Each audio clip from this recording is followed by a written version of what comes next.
Have you ever felt like you just don't fit in? Like the whole world wants you to be one thing, but your heart is pulling you in a completely different direction? Well, meet Huckleberry Finn, a boy who knows that feeling all too well.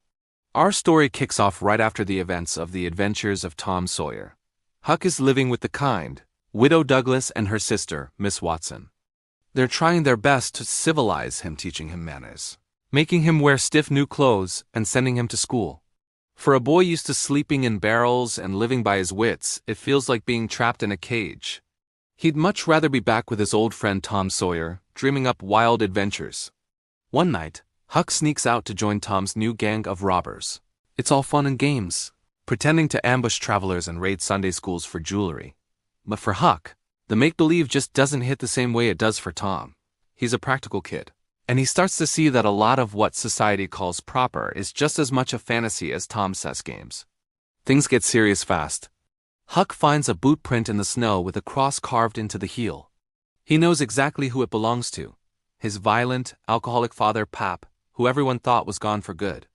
Terrified, Huck rushes to Judge Thatcher and basically gives away the fortune he and Tom found, just so Pap can't get his greedy hands on it, and sure enough, Pap shows up. He's furious that Huck is learning to read and write and living better than him. He kidnaps Huck and locks him away in a remote cabin across the river. For months, Huck lives in fear, suffering beatings from his drunken father, but Huck is a survivor. He's patient, observant, and incredibly resourceful. He starts planning his escape. One day, while Pap is away, Huck puts his brilliant plan into action. He uses a saw to cut a hole in the cabin wall, then stages an elaborate crime scene. He smashes the door with an axe, kills a wild pig, and spreads its blood all over the cabin floor, making it look like he's been murdered. He even drags a bag of rocks to the river to mimic the sound of a body being dumped. It's a masterful performance. Then, he slips away in a canoe he found earlier, paddling downstream under the cover of darkness. His destination? Jackson's Island, a small, uninhabited patch of land in the middle of the Mississippi River. He's finally free. Free from Pap, free from the widow's rules, free from everyone. For 3 days, Huck enjoys his newfound solitude, living off the land and feeling completely at peace. But he's not alone for long. While exploring the island, he stumbles upon a smoldering campfire. He cautiously investigates and discovers the runaway. It's Jim, Miss Watson's slave. Jim is terrified.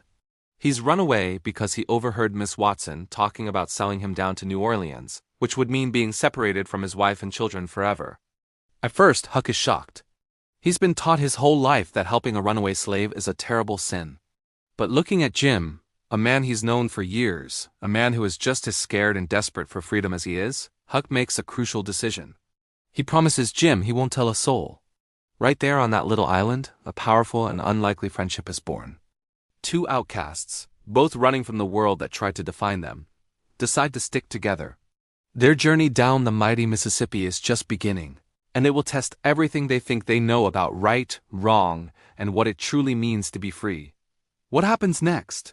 You'll have to join us for part 2.